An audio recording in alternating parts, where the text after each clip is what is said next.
Hey guys, it's CS Joseph at csjoseph.life, welcoming all you ego hackers to our season 22. This is season 22, episode 1. This is only available through our email. It's the only way you can get access to these particular lectures. I'm going to try to make these lectures a little bit shorter than usual, and we're going to be focusing on cognitive transitions. So this is what are the cognitive transitions for the ESTJ. So this is episode 1. And I apologize though that it has taken way too long to get these out to you, but it's been a while. I haven't really had the opportunity to do these. Haven't really understood how to go about doing these. And given that they're going to be a little bit shorter, not going to be investing too much in the production of them. As you can tell, we're actually filming on my iPhone. It's because kind of getting all spur of the moment with filming these and just getting the information out there, because they kind of need to be done quickly, and right now my studio is a mess. I'm kind of just trying to keep things a little bit organized after my move. And I don't exactly have the ability to pull out my whiteboard right now, as you can see it back there. So we're just going to make it work, because that's what I do. I'm an ENTP, and I just do what works, right? Not necessarily doing the right thing, right? So anyway, so let's talk about ESTJs. ESTJs are the overseer. They are direct initiating control according to their interaction style, which is structure. They're all about providing structure or needing structure. Taking charge, being in charge, leading. They're very good at middle management. And another thing that they handle really well is keeping things under control and reducing chaos as much as possible. Their virtue is serenity. Their vice is chaos. They could be really, really, really chaotic if they don't have things under control and they just let loose of all self-discipline. Or they can keep things under control very well through self-discipline, which is pretty fantastic, not gonna lie. There's plenty of different opportunities with that in mind. That's why they're amazing at middle management.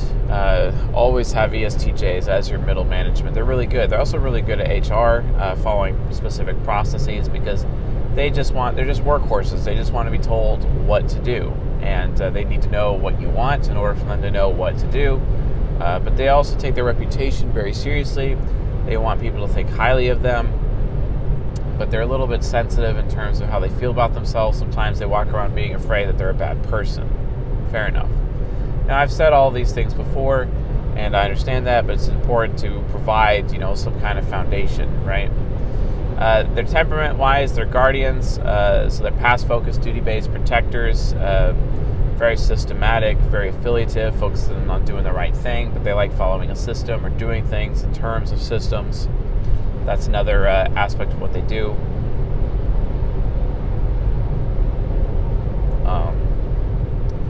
Also, with that in mind,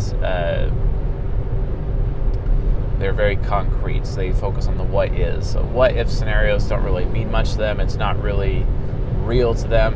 Although their extrovert intuition child can make them come off, from like a third cognitive function.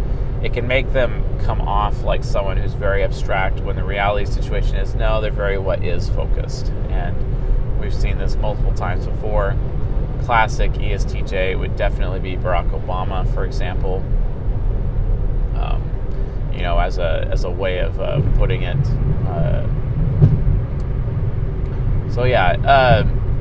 Anyway, cognitive transitions for ESTJs. So ESTJs, they have 4 sides of the mind, just like every other side. And you have your ego, you have your subconscious, you have your unconscious, and you have your superego.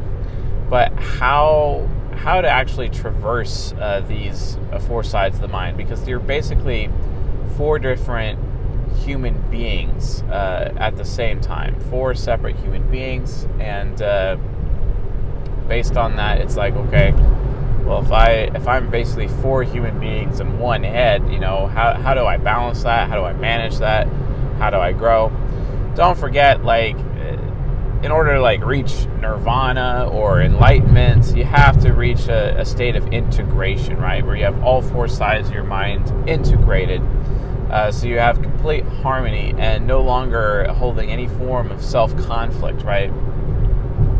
It's really being at peace with oneself. It's really obtaining inner peace. And that's what inner peace is all about. The thing is that, traditionally, from a Buddhist perspective, people think that inner peace is not what it is. And really all it is just the 4 sides of your mind no longer being in conflict with each other, and you yourself having the ability to access any of these 4 sides of the mind at will for any reason and gain the full benefits of each side of your mind without having any damage to yourself or any other human being in the process. So there's a lot of different reasons for that. But again, it really comes down to capability and ability. Like, how much ability does one have? How much capability or ability can one extract from one's mind, right? Because for example, when you're in your ego, but you're going into your subconscious, it's like, okay, am I going in the opposite direction, right?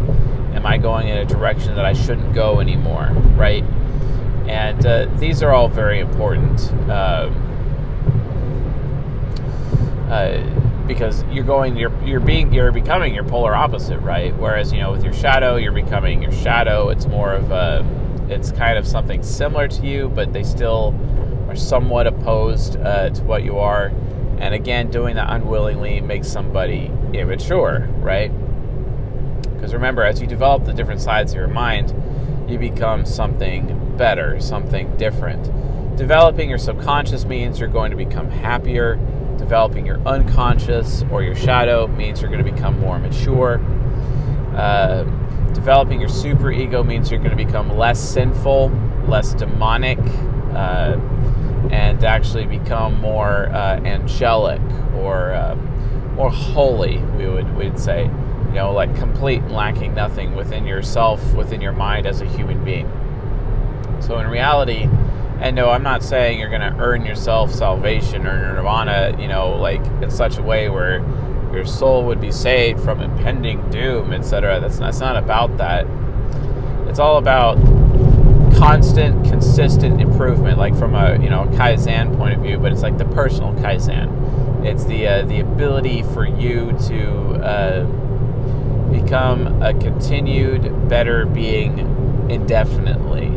It's not about being perfect, folks. Everyone understands or maintains it's about being perfect, but it's not about being perfect at all. It's about understanding yourself. It's about knowing yourself, knowing your flaws, and then seeking consistent growth and consistent improvement indefinitely. And this is what happens when you become an integrated human being. But how do you become integrated? Well, you become integrated by gaining practice with cognitive transitioning and practice with using the other sides of your mind instead of just always being in your ego at all times. Now, a lot of people are like, oh, the ego is the problem out there. No, the ego is not the problem. And I've said this in season 17, episode 2. No, it is not. The ego is not the issue. The people, it's really comes down to, how are people using their minds appropriately, and are they using their minds appropriately?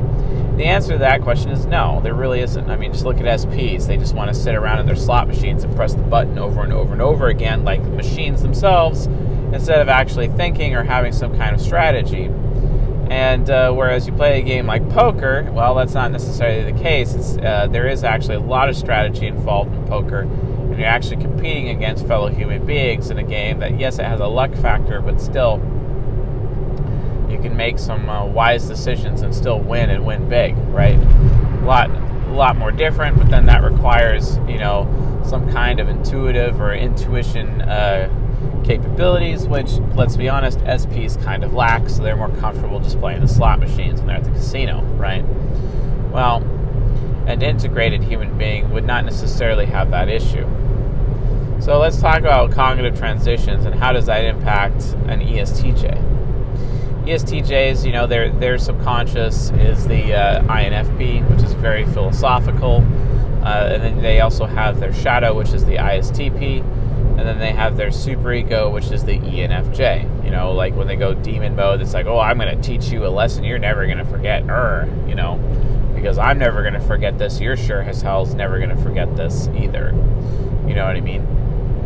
And then they're teaching people lessons, lots of people lessons. They're teaching entire organizations and entire schools lessons for some reason, and they're willing to take down an entire school and harm a bunch of people simultaneously because quantity trumps quality. If I hurt as many people as I can with my superego, I could feel good that I got my revenge. And it's like, okay, wow, that's really effective there, little ESTJ. Thank you. Thank you for trying to hurt as many people as you possibly can to make a point. That's real beautiful there. Well, ESTJs, there's a lot of challenges. They have a lot of challenges that they have to get through, and it's not exactly ideal, and one of those challenges, challenges themselves really come at a point, as a result of developing their gateway functions. So what are the gateway functions? Remember, the gateway functions are the hero function, the inferior function, the aspirational function, and the demon function. It's not the nemesis function, is the third gateway. So hero, inferior, nemesis, demon. All right, those are the 4 gateway functions. Now, the first gateway function, it's almost like a freebie because that's your hero function. It's the gateway into your ego, and that gateway's development usually completes on its own around adolescence, right? So around adolescence, your mind already chooses, okay, hey, this is my hero function, this is my ego is solidified now, and then that means your superego is finally starting to take shape because your ego has taken shape, and that's why people have a hard time with teenagers, right? Well, it's no different with ESTJs.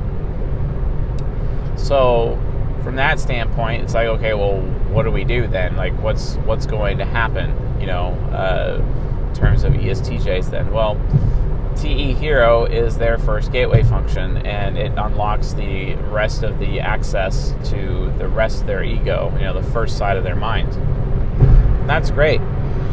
The next function is the second gateway, which is the inferior function. And then as it's developed over time, you can gain access to the subconscious, and then the ESTJ can literally morph into the INFP, which is kind of interesting. You can see this come out within ESTJs all the time, because when they can be very academic focused, just like INFPs are, even though ESTJs just really want to be that beach volleyball athlete or that cycling athlete or bobsledding athlete or skeleton or the luge athlete, pick whatever event at the Olympics, because the Olympics are crawling with ESTJ competitors. And while they wouldn't mind being that Olympic athlete in a lot of cases, they also take a very, very, very serious streak for academics. Academics and athleticism is everything to an ESTJ. This is why a lot of our school systems in the United States of America are actually built around the ESTJ. And that's why the ESTJ ends up being the most successful out of all of the types. This is why the ESTJ male, or the ESTJ female, but mostly the male, in a lot of cases is considered the ideal man by United States of America SJ societal standards, right? That's really frustrating, especially for people like me. I'm an ENTP and I have a lot of feminine energy, and instead I just get derided as someone who's weird and not taken seriously. And then lo and behold, later I end up ruling the world. You know what I'm saying? Where are those ESTJs? Oh, right, they're working for me instead of, thinking that they're on top. I don't know how many times I've heard ESTJs tell me that, they're living life backwards. They have all their fun at the beginning of their life and they don't have any fun towards the end of their life. And they get lazy over time. You start developing that INFP subconscious, and from an inferior function point of view, that can be a serious issue. So But yeah, let's talk about that a little bit more. So the inferior function, it's what a person's insecurity is, and they become, these ESTJs are insecure about their self-worth. I don't feel good about myself. I'm afraid I'm a bad person. And they really force themselves to do the good thing or force themselves to do the right thing as often as they can. And sometimes they kind of do that a little too much, or they don't do that enough. Eventually, though, as they grow, and if they don't grow, then this is going to happen to them in midlife crisis, where they're just going to have to become the INFP and really emphasize academics and philosophy. This is why often ESTJs in midlife go get additional training or professional training or vocational training or just something else, or they have a career change because they just don't know what to do. They absolutely don't know what to do.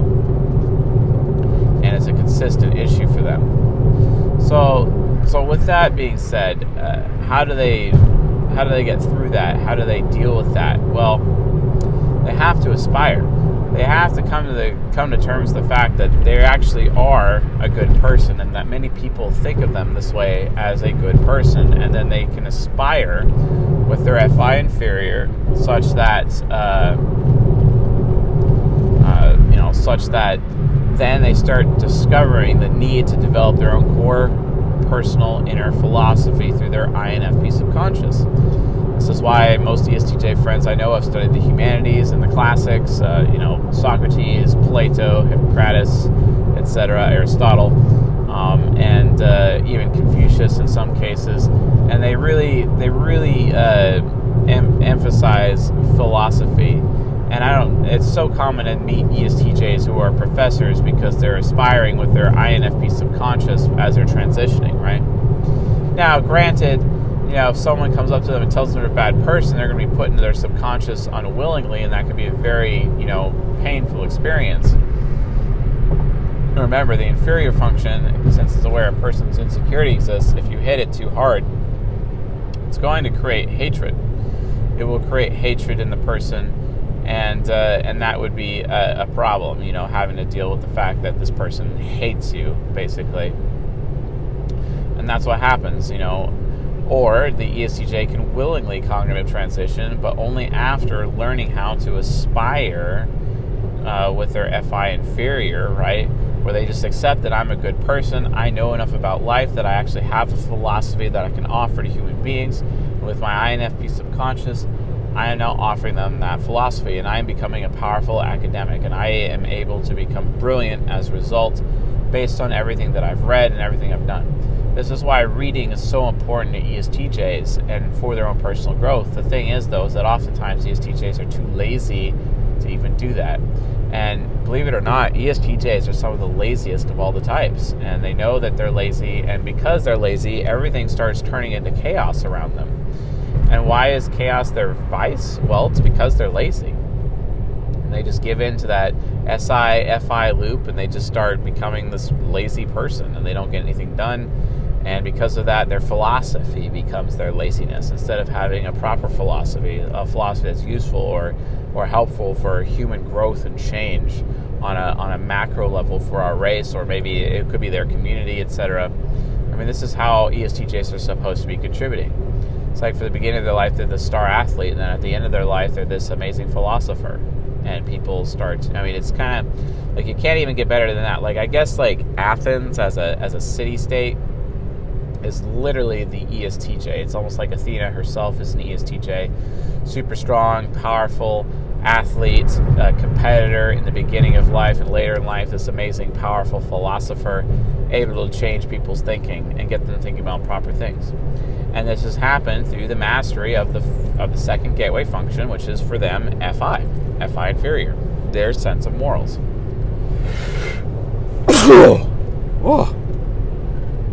Wow. It is, the pollen is absolutely nuts today. So, be that as it may, the ESTJ has the other challenge, which is getting over their worry, which comes from the third gateway function, which is their nemesis function. And this is where they worry about whether or not they're smart enough or intelligent enough, or whether they can contribute in a situation.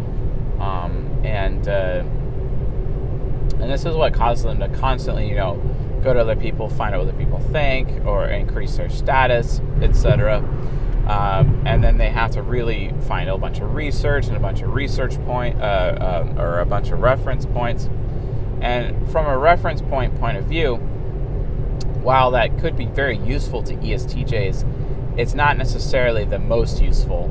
Because, for example, let's say they're looking up a subject, they don't know the truth about a subject, so they got to go find it, right? Well, the problem is, in doing so, the problem is that whether or not something is true or not, they're very likely to follow popular opinion, and they'll look up 10 different reference points on a particular subject.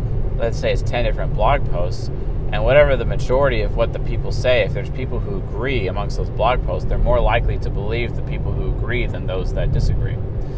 This is why when I meet ESTJs who are talking to me about concepts like Randian Objectivism, which I actually met one time. He actually has a bumper sticker on the back of his Xterra, his black Xterra, and it says, "Who is John Galt?" on the back of his Xterra. I immediately have no choice but to listen, because something like that is extremely rare. ESTJs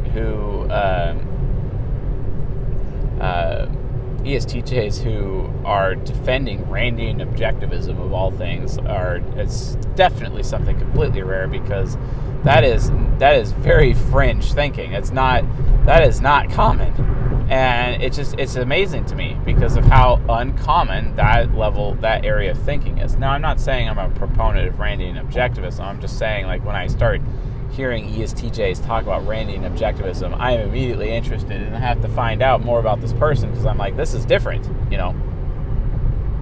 But that TI nemesis worries about the truth. It's constantly worrying about what's true or false. And because of that, they have to go and do a lot of research. But again, there's risk of that research there.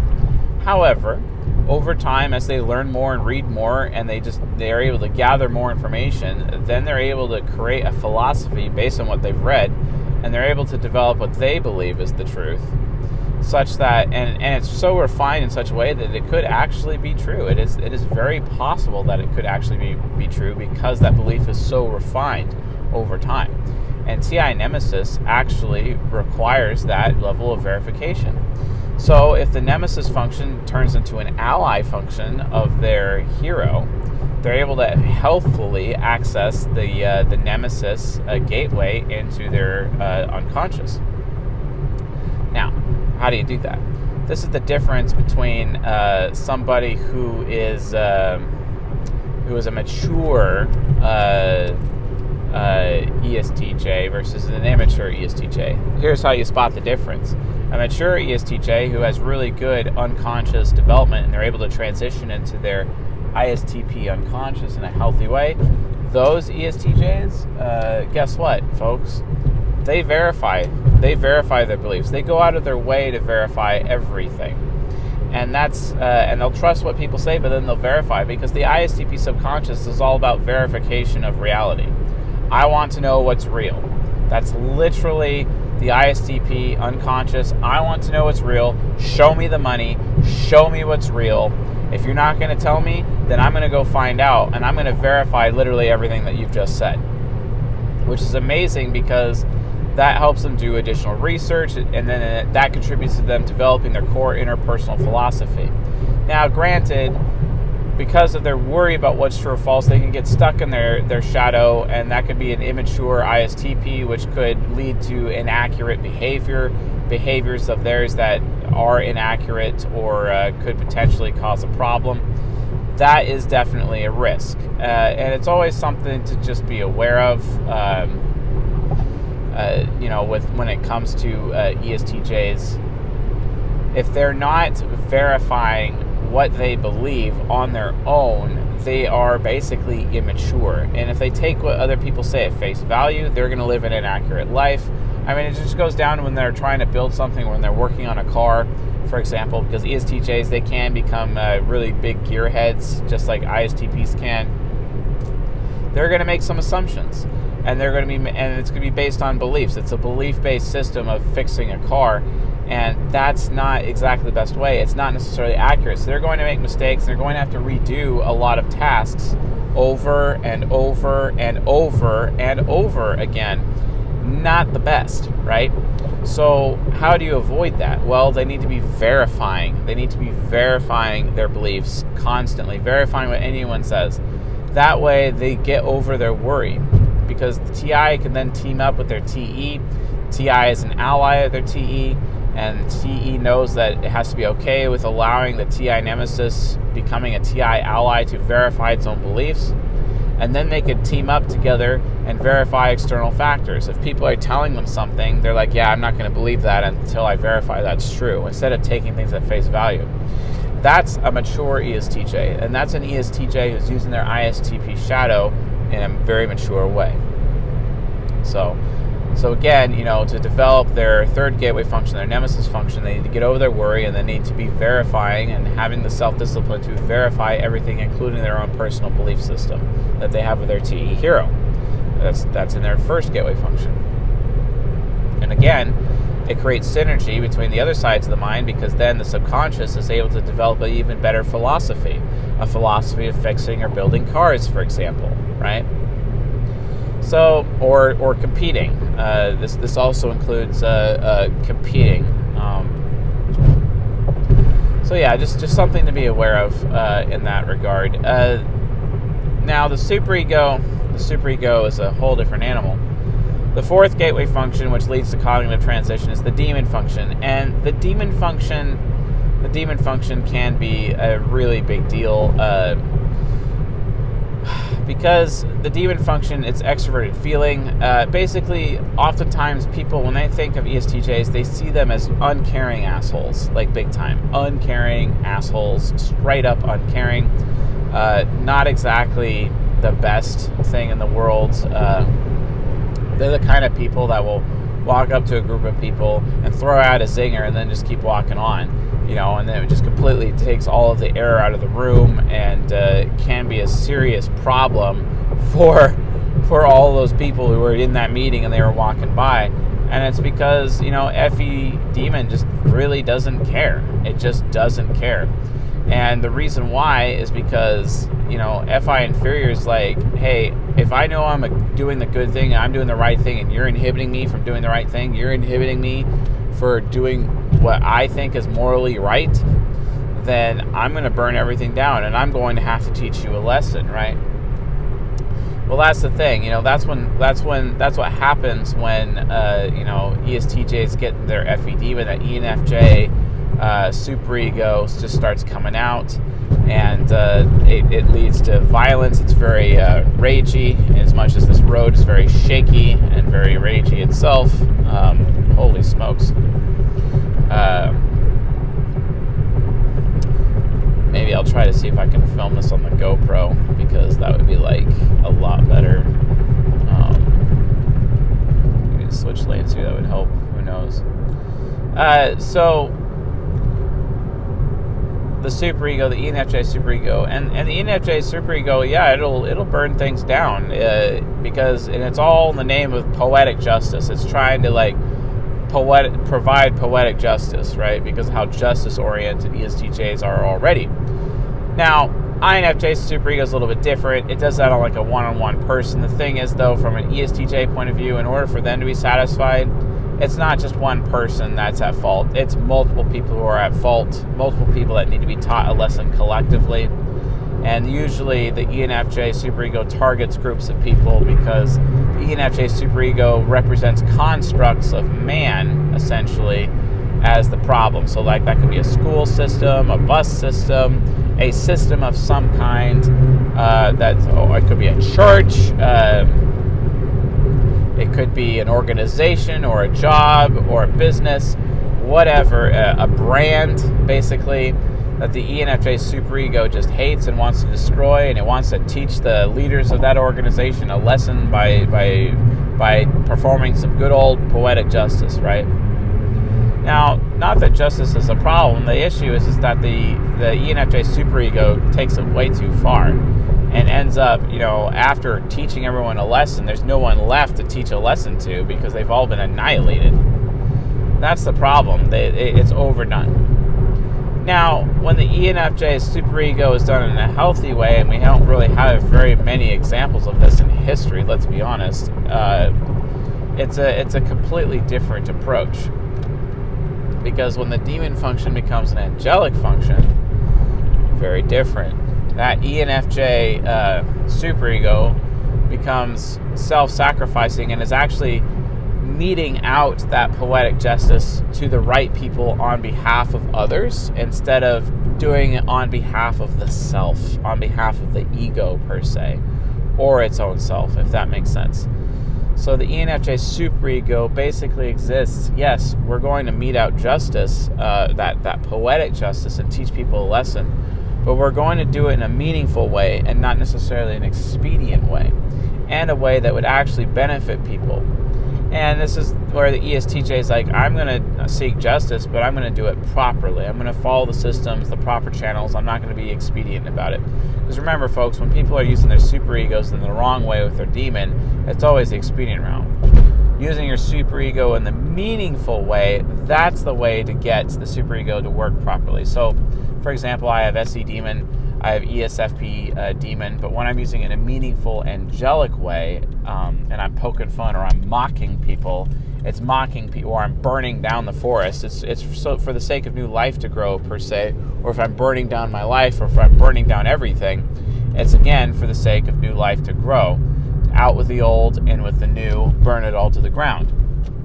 The ENFJ Superego, its purpose is, again, poetic justice, but doing it in an actual caring way.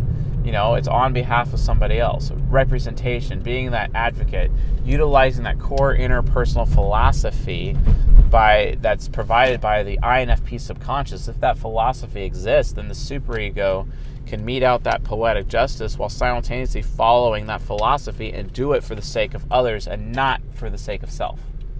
And that basically means, naturally, that ENFJ Superego is being a bit self-sacrificing, because it's not all about the self anymore.